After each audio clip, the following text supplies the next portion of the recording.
ಈ ಪರಿಸ್ಥಿತಿನಲ್ಲಿ ಬಿಟ್ಟು ನನಗೆ ಹೋಗಕ್ ಆಗ್ತಿಲ್ಲ ಸರ್. ನಾನು ನಿಮ್ ಜೊತೆನೇ ಜೀವನ ಮಾಡ್ಬೇಕು ಅಂತ ಇದ್ದೀನಿ. ಇಂಥ ಸಮಯದಲ್ಲ ನಿಮ್ ಜೊತೆ ಇಲ್ದೆ ಅದ್ ಹೇಗ್ ಹೋಗ್ಲಿ ನಾನು?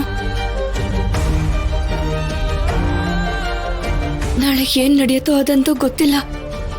ಆದ್ರೆ ನಿಮ್ಮನ್ನ ಹೀಗ್ ಬಿಟ್ಟು ನನಗ್ ಹೋಗಕ್ ಮನಸ್ಸಂತೂ ಬರ್ತಿಲ್ಲ. ನಿಮ್ ಜೊತೆ ನಾನಿದ್ದೀನಿ ಸರ್, ಇರ್ತೀನಿ ಕೂಡ.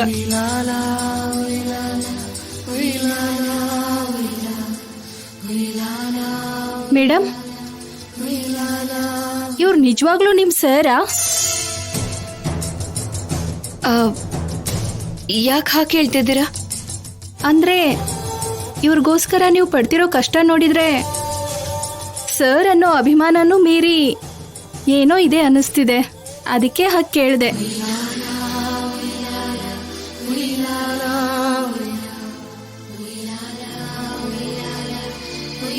ಮೇಡಮ್, ಸರ್ನ ಹುಷಾರಾಗಿ ನೋಡ್ಕೊಳ್ಳಿ.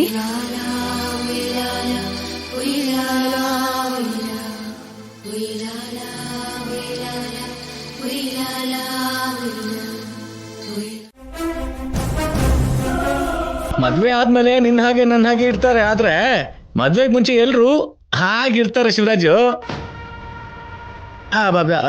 ಏನ್ರಿ ನೀವು ನಿಂತ್ಕೊಂಡೇ ಇದ್ದೀರಾ? ಬನ್ನಿ ಬನ್ನಿ ಕೂತ್ಕೊಳ್ಳಿ, ಬನ್ನಿ ಬನ್ನಿ ಬನ್ನಿ ಕೂತ್ಕೊಳ್ಳಿ. ಕೂತ್ಕೊಳ್ಳಿ.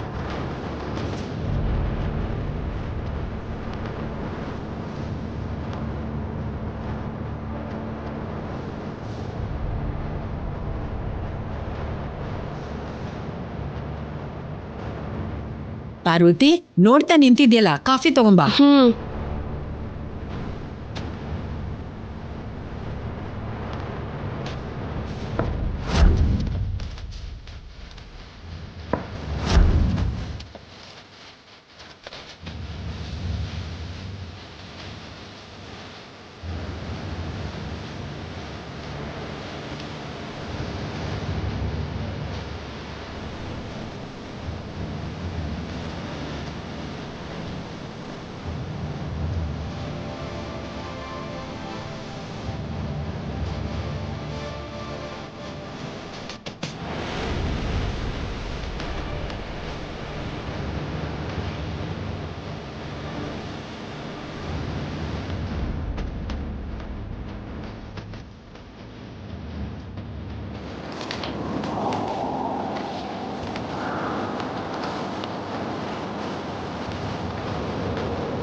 ಕೋಚ್ ಸರ್ ಒಬ್ರು ಹಾಕಿ ಪ್ಲೇಯರ್, ಅಷ್ಟಕ್ಕೂ ಅವ್ರು ನನ್ನ ಗುರುಗಳು.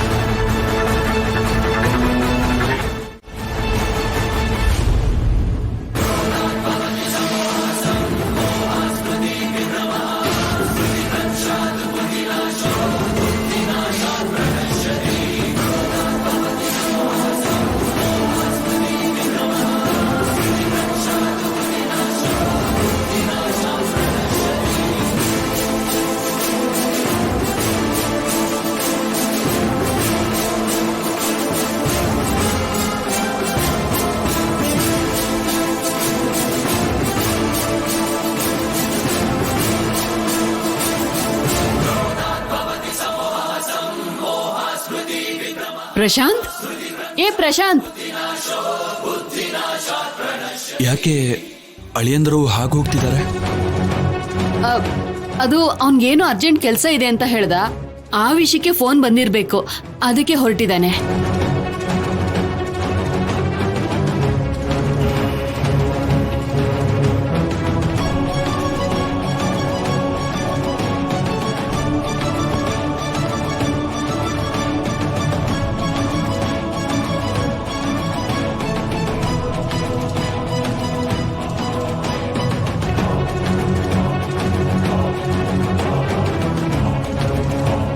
ರಾಜಿ ರಾಜಿ ರಾಜಲಕ್ಷ್ಮಿ ಯಾಕೆ?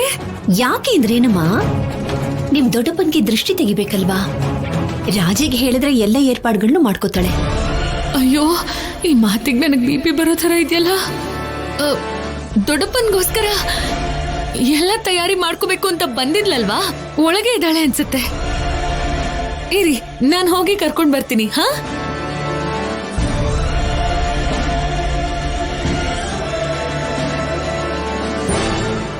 ಅರೆ ಆದ್ಯ ಬಂದ್ಲು ಅಂದ್ರೆ ಅಣ್ಣನೂ ಬಂದಿರ್ಬೇಕು. ನೀನೊಬ್ಳೇ ಬಂದಿದ್ಯಲ್ಲ, ಭಾವನವರು ಅಕ್ಕ ಎಲ್ಲಿ? ಹೊರಗಡೆ ಇದ್ದಾರೆ. ದೃಷ್ಟಿ ತೆಗಿಬೇಕಂತೆ, ನಿಮ್ಮನ್ನ ಬರಕ್ ಹೇಳ್ತಿದ್ದಾರೆ. ಹೌದೌದು, ಹಾಸ್ಪಿಟ್ಲಿಂದ ಬಂದ್ಮೇಲೆ ದೃಷ್ಟಿ ತೆಗಿದೇ ಇದ್ರೆ ಹೇಗೆ? ಪಾರ್ವತಿ, ನೀನ್ ಹೋಗಿ ಆ ಏರ್ಪಾಟೆಲ್ಲ ಮಾಡು. ಹೋಗು ಪಾರ್ವತಿ. ದೊಡ್ಡಪ್ಪನ್ಗೆ ರಾಜಲಕ್ಷ್ಮಿ ಎಲ್ಲ ತಯಾರಿ ಮಾಡಕ್ ಬಂದಿದ್ಲು ಅಂತ ಹೇಳಿದ್ದೆ. ಇವಾಗ ಅದನ್ನೆಲ್ಲ ಮಾಡದೆ ಹೋದ್ರೆ ನನ್ ಕೆಲ್ಸ ಮುಗೀತು. ಅರ್ಜೆಂಟಾಗಿ ಮಾಡ್ಬಿಡ್ಬೇಕು.